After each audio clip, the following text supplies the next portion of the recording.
Hello, welcome to study circle. अगर आप BPSC teaching recruitment exam की तैयारी कर रहे हैं तो आप एससीईआरटी के इम्पोर्टेंस को जानते हैं। तो इसी सीरीज़ में आज हम लोग class 7th standard history chapter 2 नए राज एवं राजाओं का उदय पढ़ेंगे। तो इस चैप्टर के जो भी इम्पोर्टेंट पॉइंट्स हैं उसको हम लोग डिस्कस करेंगे और पढ़ेंगे। तो आपसे रिक्वेस्ट है कि अगर आप हमारे चैनल में नए हैं तो हमें सपोर्ट करने के लिए चैनल को ज़रूर से ज़रूर सब्सक्राइब कर लीजिए। वीडियो पसंद आता है तो इसे लाइक करें और अपना सुझाव जो है वो कमेंट बॉक्स में ज़रूर लिखें। तो चलिए शुरू करते हैं। नए राज एवं राजाओं का उदय।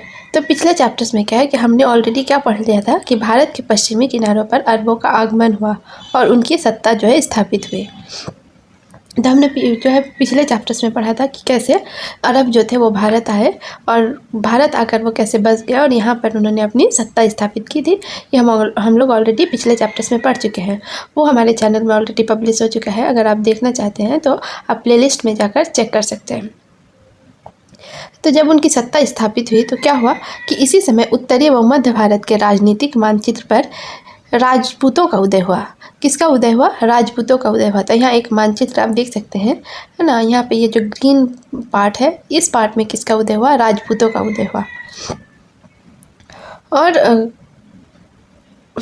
लेकिन सच तो यह है कि गुप्त वंश के पतन के बाद जब गुप्त वंश का जो है पतन हो गया तो उसके बाद से क्या कि 7वीं से 12वीं ईस्वी सदी के बीच एक नई प्रवृत्ति का उदय हुआ। और यह नई प्रवृत्ति क्या थी कि राजनीति के क्षेत्र में टूट की प्रक्रिया आरंभ हुई, जिसके परिणाम स्वरूप उत्तर और दक्षिण भारत में अनेक छोटे छोटे जो थे क्षेत्रीय राज्यों का उदय हुआ।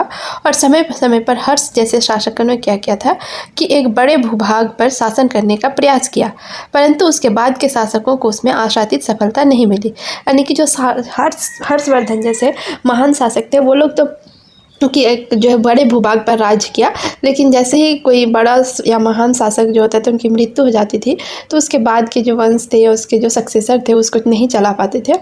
और जो थे क्षेत्रीय पूरा जो भारत था वो बहुत सारे क्षेत्रीय राज्य में बढ़ गया था। तो इसमें इस तरह से क्या हुआ कि बहुत सारे नए राजवंशों का उदय हुआ। तब हम लोग पढ़ेंगे कि जब 7वीं से 12वीं ईस्वी में क्या होता कि राजपूतों का उदय हुआ। तो उनका उदय किस तरह से हुआ? तो उनका रीजन था कि बहुत सारे नए नए राजवंशों का उदय हुआ, उसमें से एक राजपूत भी था। तो पहले हम लोग इस कॉन्सेप्ट को समझेंगे कि नए राजवंशों का उदय कैसे हुआ। तो हम लोग ऑलरेडी क्या है मैप में देख लिए कि उपमहाद्वीप के विभिन्न हिस्सों में 7वीं से 12वीं शताब्दी के बीच शासन करने वाले प्रमुख राजवंशों को दिखाया गया है। और क्या है कि हम लोग इसमें क्या पढ़ेंगे कि इनमें से कई राजवंश के राजाओं के अधीनस्थ कर्मचारी, सामंत, बड़े भूस्वामी व योद्धा जो है सरदार थे। और जब उनके स्वामी कमज़ोर पड़ गए तो उन्होंने अपनी स्वतंत्रता घोषणा कर दी। और उदाहरण के तौर पर जैसे राष्ट्रकूट कर्नाटक के चालुक्य राजाओं के अधीन था। तो जैसे राष्ट्रकूट था वो क्या था कि कर्नाटक के चालुक्य जो राजा थे उनके अधीन थे। लेकिन 8वीं सदी के मध्य में राष्ट्रकूट प्रधान जो था दंतीदुर्ग, राष्ट्रकूट प्रधान कौन थे? दंतीदुर्ग। उन्होंने क्या किया, अपने आप को शासक के रूप में स्थापित कर राष्ट्रकूट वंश की नींव डाली। यानी कि ये जो राष्ट्रकूट वंश था वो किसके अधीन काम करते थे? पहले चालुक्य राजाओं के अधीन काम करते थे। और जब चालुक्य वंश कमज़ोर हो गया तो फिर राष्ट्रकूट वंश के जो दंतीदुर्ग थे उन्होंने अपना शासन स्थापित किया। दक्षिणा पंथ के उत्तरी भाग में मान्यखेत जो था वो राष्ट्रकूटों की राजधानी थी। तो ये हम लोग ऑलरेडी क्या है मैप में देख लिए हैं। और कुछ और भी ऐसे शासक थे जैसे गुर्जर प्रतिहार, ये लोग क्या थे? संभवतः ब्राह्मण थे। तो इन्होंने क्या है कि इन्होंने अपना परंपरागत कार्य जो था, ब्राह्मणों का परंपरागत कार्य क्या था? लिखाई, पढ़ाई, पूजा, ये सब था। लेकिन उन्होंने अपना परंपरागत कार्य छोड़कर शस्त्र अपना लिया और मध्य भारत जिसमें राजस्थान एवं गुजरात में एक स्वतंत्र राजवंश जो थे उसकी स्थापना की। तो उनका एरिया क्या था? राजस्थान एवं गुजरात का जो एरिया था वहाँ पे उन्होंने क्या है कि स्वतंत्र राजवंश की स्थापना की। और इस वंश का एक बहुत महत्वपूर्ण राजा था, वो था नागभट्ट प्रथम। और इसी ने क्या है, नागभट्ट प्रथम ने ही क्या था कि अरबों से लोहा लिया। और ग्वालियर प्रशस्ति में उन्होंने अरबों को मलेच्छों का नाशक बताया गया है। यानी कि अरबों को क्या है कि मलेच्छ कहा गया है। और ग्वालियर प्रशस्ति में नागभट्ट प्रथम ने खुद को क्या है कि मलेच्छों का नाशक बताया गया कि मलेच्छों का नाश करने वाला। तो यहाँ पे कॉलम दिया हुआ है, इसमें क्या है कि कई शासकों ने क्या किया कि प्रस्तुतियों में अपनी उपलब्धियों का वर्णन किया है। तो ग्वालियर जो है वो मध्य प्रदेश में मिली संस्कृत की एक प्रशस्ति में प्रतिहार नरेश नागभट्ट के कामों का वर्णन इस प्रकार किया गया है, जैसे कि आंध्र, संधव जिसे सिंध कहते हैं, विदर्भ महाराष्ट्र का एक हिस्सा और कलिंग उड़ीसा का एक हिस्सा के राजा उनके आगे तभी धाराशाही हो गए थे जब ये राजकुमार थे। उन्होंने कन्नौज के शासक तक को क्या कहता है युद्ध को विजित किया था। और उन्होंने क्या था कि बंग या बंगाल का हिस्सा जो था, और अनर्थ जो गुजरात का हिस्सा था, मालवा मध्य प्रदेश का हिस्सा, फिरात जिसे बनवासी कहते हैं, और तुरुस्क जो तुर्कवासी थे, वत्स और मत्स्य दोनों उत्तर भारत के राज थे, उनके राजाओं को भी क्या किया था, पराजित किया था। तो ये किन के बारे में है? नागभट्ट प्रथम के बारे में है। तो कुछ ऐसे उदाहरण भी है जहाँ नए शासक उस क्षेत्र के महत्वपूर्ण व्यक्तियों द्वारा चुने गए थे। तो बिहार एवं बंगाल के प्रथम पाल शासक जो थे, जिनका नाम क्या था, गोपाल था। तो प्रथम पाल शासक गोपाल का चयन जो है ऐसे ही हुआ था। और तिब्बती इतिहासकार जो थे, जिनका नाम है लामा तारानाथ, कौन थे? तिब्बती इतिहासकार थे। वो इसकी पुष्टि करते हैं कि पाल वंश के जो गोपाल थे उनको क्या है उस क्षेत्र के लोगों द्वारा चुना गया था। और इसका एक और एविडेंस होता है कि खलीमपुर एक जगह है, वहाँ के एक ताम्रपत्र से ये भी ज्ञात होता है कि अराजकता से तंग आकर बंगाल की प्रजा ने स्वयं गोपाल को अपना राजा चुना था, और इसी के वंशज आगे क्या है पाल वंश के नाम से प्रसिद्ध हुए थे। और कुछ उदाहरण जो है वो महिला शासकों का भी है, जिसमें महिला शासक का सबसे जाना माना नाम जो है वो कश्मीर की रानी दिद्दा का है। दिद्दा मतलब होता है बड़ी बहन, और कश्मीर की रानी जो है दिद्दा के नाम से लोकप्रिय थी। और वह क्या थी? मंत्रियों और सेना के मदद से रानी बनी थी। तो वो किस मदद से रानी बनी थी? मंत्रियों और सेना के मदद से। तो ऊपर वर्णित दृष्टांतों से हम समझ सकते हैं कि पहला तो क्या है कि ये जरूरी नहीं है कि शासक किसी शासकीय परिवार से ही संबंधित हो, और दूसरा क्या है कि अधीनस्थ कर्मचारी कुछ स्थितियों में शासक भी बन सकते थे। अन्य लोग जिसमें मंत्री, सैनिक और महत्वपूर्ण लोगों के समर्थन से शासक बने। और इस काल के इतिहास में 4 राजपूत वंश है ना, कौन कौन से 4 राजपूत वंश सबसे अधिक जो है वो प्रसिद्ध रहा, जिसमें से पहला है कि प्रतिहार या जिसे परिहार कहा जाता है, दूसरा चौहान या चाहमान, तीसरा है सोलंकी या चालुक, और उसके बाद है परमार। और कई सामंतों ने भी जो है स्वतंत्र राजवंश की स्थापना की थी। तो हम लोग सामंत शब्द का जो है बार बार जिक्र सुन रहे हैं, तब हम लोग समझेंगे कि सामंत जो होता है वो क्या होता है। तो सामंत होता है कि उस समय के कई अभिलेखों और किताबों में इस वर्ग के लोगों का जिक्र है, और इस वर्ग के लोगों के कई नाम भी प्रचलित थे, जैसे सामंत, राय, ठाकुर, राणा और रावत। तो हमको और क्या है याद होना चाहिए कि पहले के समय में क्या था कि राजा युद्ध में जब किसी राजा को हराते थे तो उसके राज को क्या करते थे, अपने राज में मिला लेते थे। लेकिन ये भी एक फैक्ट था कि 400 ईस्वी से 1000 ईस्वी पूर्व के बीच के समय में युद्ध में हारे हुए राजा को आमतौर पर अपने राज्य जो है वो वापस भी मिल जाते थे। बदले में उन्हें क्या है कुछ शर्तें माननी पड़ती थी। पराजित राजा को यह स्वीकार करना पड़ता था कि विजयी राजा जो है उसका स्वामी है, और वो विजयी राजा के चरणों में रहने वाला सेवक। विजयी राजा जो था उसे क्या कहते हैं, अधिपति कहलाता था, और पराजित राजा क्या कहलाता था, उसका सामंत कहलाता था। जो विजयी राजा अधिपति, यानी कि अधिपति कौन था? जो विजयी होता था, जो जीत जाता था, और सामंत जो हारा हुआ राजा होता था। और ये दिखाने के लिए कि वह किस राजा का सामंत है, पराजित जो राजा होता था अपने नाम के आगे ये बात लिखनी पड़ती थी। और तो इसका एक उदाहरण यहाँ पे हम लोग पढ़ते हैं, जैसे परम भट्टारक परमेश्वर महाराजाधिराज श्री भोजदेव के चरणों में रहने वाले महासामंत महाराजाधिराज श्री क्षितिपाल का शासन। यानी कि जो महासामंत महाराजाधिराज श्री, ये असली नाम है क्षितिपाल, और ये कौन थे? सामंत थे, है ना। और वो किसके सामंत थे, मतलब वो अधिपति कौन थे उसके? तो ये थे श्री भोजदेव। और ये सब जो आगे उसका लगा हुआ है ये सब टाइटल्स है। तो हम लोग इसको क्या पढ़ के क्या समझे कि भोजदेव और क्षितिपाल दोनों के साथ क्या है कि बहुत सारा उपाधि या टाइटल्स लगा हुआ है, पर सामंत की उपाधि जो है वो राजा की उपाधि से छोटी है। और क्या है कि इसी से पता चलता है कि राजा जो है अधिक शक्तिशाली माना जाता था। सामंत बनने पर हारे हुए राजा को और भी कई शर्तें माननी पड़ती थी। क्या माननी पड़ती थी कि उसे अधिपति के दरबार में समय समय पर मूल्यवान भेंट भेजनी पड़ती थी और मौके पर उसे खुद अधिपति राजा के दरबार में हाजिर होना पड़ता था। आवश्यकता पड़ने पर सामंत को क्या करना पड़ता था, अधिपति राजा की मदद के लिए अपनी सेना भेजनी पड़ती थी। तो ये बहुत इंपॉर्टेंट है कि जब आवश्यकता पड़ती थी तो सामंत का ये मुख्य काम होता था कि सामंत जो है अधिपति राजा को मदद के लिए अपनी सेना भेजती थी। और इस समय जितने भी छोटे बड़े राजा थे वे क्या है, सामंत बनाने की नीति ही अपनाते थे। तो भूमि के स्वामित्व और उससे संबंधित सेवा की कुछ शर्तों पर आधारित व्यवस्था को भी क्या है, सामंतवादी व्यवस्था कहा जाता है। राज्यों में प्रशासन किस तरह से चलता है उसके बारे में हम लोग पढ़ते हैं कि राजा जो है प्रशासन का केंद्र बिंदु होता था। तो सेंटर ऑफ हेड कौन होता था, राजा, अर्थात सर्वशक्तिमान होता था। और जैसा कि उनकी बड़ी बड़ी उपाधियाँ उनके के पास क्या होता था, टाइटल्स होते थे, बड़ी बड़ी उपाधियाँ होती थी, जैसे कि महाराजाधिराज मतलब राजाओं के राजा, परम भट्टारक, परमेश्वर, त्रिभुवन चक्रवर्ती, 3 भुवनों का स्वामी आदि से बोध होता था।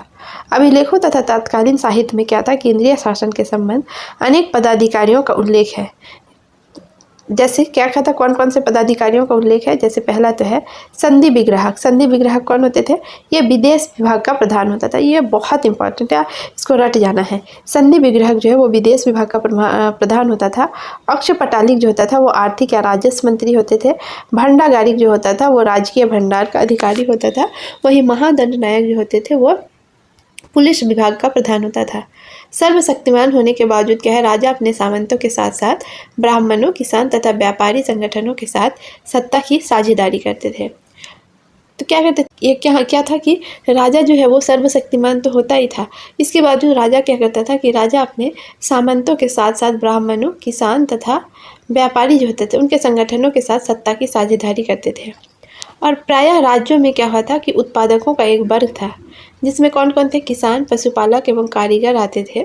तो यह राज्य की आय के अनेक स्रोत थे, किंतु मूल स्रोत जो था वो राजस्व ही था, जिसे राजयोग या उपरिकर कहा जाता था। तो राज्य का जो आय का स्रोत था, मुख्य स्रोत, वो क्या था, राजयोग या उपरिकर। ये पूछा जाता है एग्जाम में कि उपरिकर क्या है या फिर राजयोग क्या है। तो यह राजस्व की जो आय का मुख्य स्रोत या मूल स्रोत है। तो यहाँ पे एक दिया हुआ है कि यहाँ पे क्या है, ये एक चित्र देख सकते हैं। ये बहुत क्लियर नहीं है लेकिन मैं फिर भी बता देती हूँ कि ये जो है एक ताम्र पत्र जो होता है, ताम्र कॉपर प्लेट्स होता है, उसका संग्रह है। और कॉपर प्लेट्स में क्या होता था, लिखे अभिलेख लिखे होते थे, मतलब उसको खोद के जो इंस्क्रिप्शन है वो लिखा रहता है। तो इसके बारे में यहाँ पे लिखा हुआ है कि ये जो है थोड़ा संस्कृत और थोड़ा तमिल में लिखा हुआ ताम्र पत्रों का जो है एक संग्रह है। और इसमें क्या है, 9वीं सदी में एक शासक द्वारा दिए गए भूमि अनुदान का उल्लेख है। और जिन कड़ियों से ये पत्र जुड़े हैं उन पर क्या है, राजसी मुहर लगी है, जो ये बतलाने के लिए है कि ये क्या है, प्रमाणिक दस्तावेज है। तो यहाँ पे जो ये बंधा हुआ है ना, यहाँ पे, तो यहाँ पे एक मुहर लगा हुआ है और ये प्रूफ करता है कि ये जो प्लेट्स है, हाँ, ताम्रपत्र है, ये क्या है, प्रमाणिक है, कोई फॉल्स नहीं है। तो आगे हम लोग पढ़ेंगे उपरिकर के बाद, हम लोग राजयोग या उपरिकर समझ चुके हैं, तो इसके पढ़ेंगे कि सभी उत्पादकों से अपने उत्पाद का एक हिस्सा लगान मानकर वसूला जाता था। व्यापार तथा उद्योग कर भी आय का जो एक महत्वपूर्ण स्रोत था। और किसानों को क्या है कि अपनी उपज का 1/6, ये बहुत इंपॉर्टेंट है, किसानों को अपनी उपज का 1/6 तथा 1/3 के बीच क्या है, भू राजस्व देना होता था। और उपरोक्त स्रोत से प्राप्त आय का एक बहुत बड़ा हिस्सा जो है वो मंदिरों और किलों के निर्माण में लगाए जाते थे। और इन संसाधनों का जो उपयोग होता है वो युद्ध में भी होता था। राजा लोग क्या होता है, प्रायः ब्राह्मणों को भूमि अनुदान से पुरस्कृत करते थे और ये ताम्र पत्रों पर क्या होता था, अभिलिखित होते थे और जो भूमि पाने वालों को दिए जाते थे।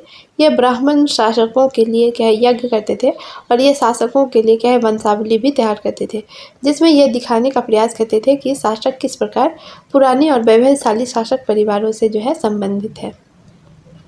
तो अब हम लोग आगे पढ़ेंगे और ये बहुत इंपॉर्टेंट है कि कन्नौज एक जगह है ना, जो अभी कहाँ है, कन्नौज है।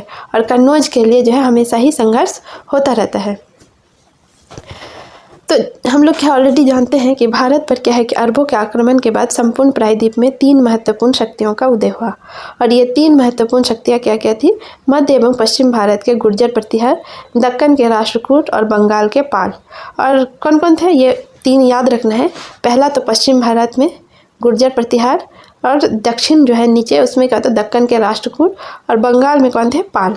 और अपने अपने क्षेत्र में इन सभी ने क्या है लंबे समय तक राज्य किया, किंतु इन सभी का है अधिकांश समय आपसी संघर्ष में बीता। और इस संघर्ष का जो है अखाड़ा कौन है वो कन्नौज बना। तो आइए इस पर गौर करें कि कन्नौज जो है आखिर क्यों इनके संघर्ष का केंद्र बिंदु बना। तो हम लोग ऑलरेडी कन्नौज के बारे में पढ़ चुके हैं कि कन्नौज कौन सी जगह थी। कन्नौज जो है कि हर्ष की राजधानी थी, और जो है अभी जो उत्तर भारत या उत्तर प्रदेश का जो एक प्रसिद्ध नगर भी है। और इस नगर पर क्या है हर कोई पर अधिकार कर लेता। तो इस नगर पर हर कोई अधिकार करना चाहता था। क्यों? क्योंकि जो इस नगर पर अधिकार कर लेता वो उत्तर भारत के राजा के रूप में जो है वो प्रतिष्ठित हो जाता। पालों के लिए क्या था, मध्य भारत तथा पंजाब और प्रतिहारों एवं राष्ट्रकूटों के लिए गंगा के मैदान में पहुंचने के मार्ग पर कन्नौज से बेहतर नियंत्रण नहीं हो सकता था। तो क्या था कि कन्नौज जो है बहुत ज़रूरी है। अगर राष्ट्रकूट जो है पाल के लिए क्या था कि मध्य भारत और तथा पंजाब, और प्रतिहार एवं राष्ट्रकूटों के लिए क्या था गंगा का मैदान पहुंचना ज़रूरी था। और इसी के लिए उनके लिए क्या था कि कन्नौज में अगर उसका नियंत्रण हो जा सकता है तो इससे अच्छी बात कुछ हो ही नहीं सकती है। तो कन्नौज से क्या है वो लोग इसका बेहतर नियंत्रण कर सकते थे। कन्नौज क्या था पहले कि गंगा के तट पर स्थित होने के कारण नदी मार्ग से होने वाले व्यापार की दृष्टि से उत्तर एवं पूर्वी भारत के मध्य जो है महत्वपूर्ण कड़ी था। और तीनों राज्य जो है इस संघर्ष में लगे रहे, और बारी बारी से इन्होंने कन्नौज पर अधिकार कर लिया। इतिहासकारों ने इस कन्नौज के लिए त्रिपक्षीय यानी कि 3 पक्षों का संघर्ष कहा है। तो ये जो 3 थे गुर्जर प्रतिहार, राष्ट्रकूट और पाल, ये जो 3 था इन तीनों की लड़ाई को क्या बोला गया, त्रिपक्षीय संघर्ष कहा गया। तो अब हम लोग जब इस लड़ाई के बारे में पढ़ रहे हैं तो ये ऑब्वियस है कि हमारे माइंड में आएगा कि इन तीनों की लड़ाई में कौन जीता, विजयी कौन हुआ। तो कन्नौज पर अधिकार स्थापित करने की इच्छा रखने वाले तीनों शक्तियाँ जो है परस्पर युद्ध करते करते थक गए, और आपस में ये युद्ध में इतना व्यस्त हो गया कि उनको ये पता नहीं चला कि वे कितने कमज़ोर हो गए हैं। अंततः क्या है तीनों राज्यों का पतन हो गया, और उनकी शक्ति जो है लगभग एक समान थी, और ये मुख्यतः विशाल सेनाओं पर निर्भर करती थी। और इन सेनाओं का खर्च उठाने के लिए आवश्यक स्रोत भी जो है एक समान थे। इनके राजस्व का एक बहुत बड़ा हिस्सा इस सैन्य अभियानों में क्या है कि वो खर्च हो गया। हमेशा संघर्ष में लगे रहने के कारण इनका ध्यान अपने सामंतों से हट गया, और अवसर का लाभ उठाकर धीरे धीरे इन सामंतों ने क्या किया कि अपने आप को स्वतंत्र कर लिया। और सामंतों की अवज्ञा और उत्तर पश्चिम और दक्षिण के आक्रमणों ने क्या है उत्तर भारत को और भी कमज़ोर कर दिया। और जब उन पर उत्तर पश्चिम से तुर्कों का आक्रमण हुआ तब वे क्या है कि सही ढंग से अपनी रक्षा न कर सके। और इन आक्रमण करने वाले में जो है सबसे पहला जो तुर्क था वो कौन था, महमूद गजनबी था। तो इससे पहले कि हम क्या है आक्रमणों का अध्ययन करें तो हम लोग क्या जानना जरूरी है कि उस टाइम पे भारत की जो है राजनीतिक और सामाजिक स्थिति या परिस्थिति कैसी थी। तो जब इस बात को समझेंगे तभी महमूद गजनबी के आक्रमण को हम लोग ठीक से समझ पाएंगे। तो उस समय क्या था कि संपूर्ण प्रायद्वीप जो था अनेक छोटे छोटे राज्यों में बटा था, और इनके आपसी संबंध जो है अच्छे नहीं थे। उत्तरी भारत में हिंदू शाही और कन्नौज, कलिंजर, गुजरात, बुंदेलखंड, मालवा, बंगाल, कश्मीर जो है इत्यादि कुछ क्या है प्रमुख राज्य थे। तो उत्तरी भारत में कौन कौन प्रमुख राज्य थे? पहला तो था हिंदू शाही, कन्नौज, कलिंजर, गुजरात, बुंदेलखंड, मालवा, बंगाल, कश्मीर। इन सबको थोड़ा सा माइंड में याद रखना है, क्योंकि अगर इनको याद नहीं रखेंगे तो कॉन्सेप्ट समझ में नहीं आएगा। तो इसमें क्या था कि इनमें से कोई भी राज्य जो है इतना शक्तिशाली नहीं था अकेले में कि जो इन्हें एक रखकर योग्य नेतृत्व प्रदान कर सके। और क्या था कि राजनीतिक एकता के अभाव में क्या था कि सामंतीकरण की प्रक्रिया भी जारी रही, और एक केंद्रीय राज्य के अंतर्गत अनेक छोटे बड़े सामंतों का जो है अस्तित्व था। और यह सामंत क्या था कि अपनी क्षेत्रीय चेतना तथा सैनिक शक्ति द्वारा केंद्रीय सत्ता को जो है कमज़ोर करने का अवसर तलाशते रहते थे। तो जो केंद्र में जो शासक थे या राजा होते थे, जिसे क्या हम लोग ऑलरेडी पढ़ चुके हैं कि अधिपति कहते थे, तो अधिपति के अंडर में जो सामंत रहते थे वो तो चाहते ही थे कि किसी तरह जो है ये अधिपति कमज़ोर हो तो हम लोग क्या है स्वतंत्र हो जाए। क्यों? क्योंकि हम लोग जानते हैं कि ये जो सामंत होते थे ये भी क्या है पहले स्वतंत्र शासक या राजा होते थे जो पराजित हो चुके थे। अब तो कोई भी पराजित व्यक्ति क्या चाहेगा, अपना प्रतिशोध लेना चाहेगा, बदला लेना चाहेगा। इसलिए इसी तरह वो भी चाहता था, हर सामंत चाहता था कि वो किसी न किसी तरह के अधिपति को हराकर अपना जो है अपने आप को स्वतंत्र कर ले। तो इससे क्या हुआ कि जो केंद्रीय सत्ता थी वो कमज़ोर होती गई। और यद्यपि क्या था कि राजपूत जो थे उस समय उत्तर भारत की जो है महत्वपूर्ण राजनीतिक शक्ति थे, पर उनकी भी क्या है कुछ अपनी कमजोरियाँ थी। राजपूतों में क्या था कि युद्ध को गौरवपूर्ण रूप प्रदान किया गया था। राजपूतों के लिए क्या था, युद्ध बहुत गौरव का विषय था और प्रायः शासक जो है अपने सम्मान की रक्षा के लिए आपस में ही युद्ध करने के लिए तत्पर रहते थे। यानी कि कोई भी किसी को कुछ बोल दिया, उनका आत्मसम्मान या सम्मान टकरा गया, फिर ये एक दूसरे से युद्ध करने लगे। मतलब उनके अंदर जो था ना कि वे अपने खुद मतलब अपने लोगों से उन लोग का लड़ाई चलते रहता था। तो इसी तरह जब बाहर से कोई आक्रमण किया ना, तो वो लोग अपने अपने में ही इतना युद्ध में व्यस्त थे कि उनको ये समझ में नहीं आया कि हमारा जो असली दुश्मन कौन है। और इन राज्यों में क्या है कि बाहरी आक्रमणकारियों का मिलकर सामना करने की भावना नहीं के बराबर थी। तो जब बाहरी आक्रमण किया तो ये नहीं हुआ कि हम लोग मिल जाते हैं और बाहरी लोगों को भगाते हैं, नहीं, सब लोगों तो एक दूसरे के जान के दुश्मन बने हुए थे पहले से ही। तो इसका फ़ायदा किसने किया, जो बाहरी आक्रमणकारी थे उन्होंने इसका फ़ायदा उठाया। और इसके अतिरिक्त क्या कि 2 मुस्लिम राज्य भी थे। कौन कौन थे, जैसे मुल्तान का जो राज्य था जिसमें शियाओं का प्रभुत्व था, और मंसूरा एक राज्य था सिंध का राज्य जिसमें क्या था अरब वंशी शासक का राज्य था। और तुर्क आगमन के समय क्या था कि भारत की सामाजिक दशा भी क्या है कि बहुत अच्छी नहीं थी। तत्कालीन समाज में क्या था कि शासक वर्ग जो थे सैनिकों एवं आम जनता में तालमेल का अभाव था। राजा और जनता के बीच क्या थी कि दूरी जो है वो काफ़ी अधिक थी। प्रशासन तथा सेना के कुछ पदों पर ब्राह्मण तथा राजपूतों की जो है अधिकांश नियुक्तियाँ जो थी वो वंशानुगत होती गई। इसमें से एक ओर तो अन्य वर्ग तथा जाति के लोग राज्य के प्रति उदासीन होते गए, दूसरी ओर अयोग्य व्यक्ति जो थे वो भी उत्तराधिकार के रूप में उच्च प्रशासनिक पद जो है वो पाने लगे। तो इससे क्या हो गया कि भेदभाव बहुत था। उस टाइम समाज में भेदभाव बहुत था। जो नीची जाति के लोग थे उसको दबाया गया, और जो अपनी जो शासक के जो जाति के लोग थे उनको क्या है कि उच्च जो पद थे उनको दिया गया। प्रशासन और सेना के जो उच्च पद थे उनमें ब्राह्मण और राजपूतों की जो है उनकी अधिकांश नियुक्तियाँ की गई। तो इससे क्या हुआ कि जो दूसरे जाति के लोग थे उनको क्या है राज्य के प्रति उतना प्रेम नहीं रहा, वे उदासीन होते गए। और दूसरी ओर क्या था कि जब अयोग्य व्यक्ति जो था वो उत्तराधिकार के रूप में उच्च प्रशासनिक पद को प्राप्त करने लगे, तो समाज का हर व्यक्ति जो है सैनिक भी नहीं बन सकता था। और देश जैसी व्यापक अवधारणा से भी आम लोग क्या है वो परिचित नहीं थे। शासकों के जाने ना जाने बदल जाने से आम जनता को कोई ज़्यादा फर्क नहीं पड़ता था। ऐसी परिस्थिति में क्या था कि निम्न वर्ग में संकट के समय राज्य के लिए कुछ कर सकने की भावना जो है वो नहीं के बराबर थी। और इस काल में परंपरागत 4 मुख्य वर्ण अर्थात ब्राह्मण, क्षत्रिय, वैश्य और शूद्र के अतिरिक्त अनेक उपजातियां व नई जातियों का प्रादुर्भाव हुआ था। तो यही वो टाइम पीरियड था जब मुख्य 4 वर्ण के अलावा भी जो बहुत सारी जातियां उपजातियां जो भी भारत में देखी जा सकती हैं उन सब का क्या है कि प्रादुर्भाव हुआ था। वर्ण व्यवस्था ने क्या है कि लोगों की विचारधारा को संकुचित कर दिया और उसमें बाहरी आदान प्रदान के लिए स्थान न रहा। तो जैसे तारीख़ हिंद के जो लेखक हैं, तारीख़ हिंद के लेखक कौन है, अल-बेरूनी। तो अल-बेरूनी ने क्या बताया कि उन्होंने अपनी किताब जो है किताबुल हिंद में क्या बताया कि हिंदुओं में यह दृढ़ विश्वास है कि भारत के समान और कोई देश नहीं है और कोई ऐसा राष्ट्र नहीं है, कोई राजा उनके राजा के समान नहीं है तथा अन्य कहीं भी विज्ञान जो है उसके विज्ञान के समान नहीं है। मतलब ये जो था ना उनका एक तरह से अहंकार का भावना था। इस चीज़ को उन्होंने मतलब एक पोलाइट वे में नहीं लिया कि हाँ ये अच्छा है तो कोई बात नहीं, हम लोग और भी जो अच्छी चीज़ें हैं उसको लेंगे या फिर इसको अच्छा बना के नहीं रखेंगे। मतलब उन्होंने अपने आप को अच्छा मांगा और उसको एक अहंकार के रूप में लिया और दूसरे के जो ज्ञान है उसको एक्सेप्ट ही नहीं किया। मतलब इस तरह से अल-बेरूनी का जो बताने का कॉन्सेप्ट है ये था।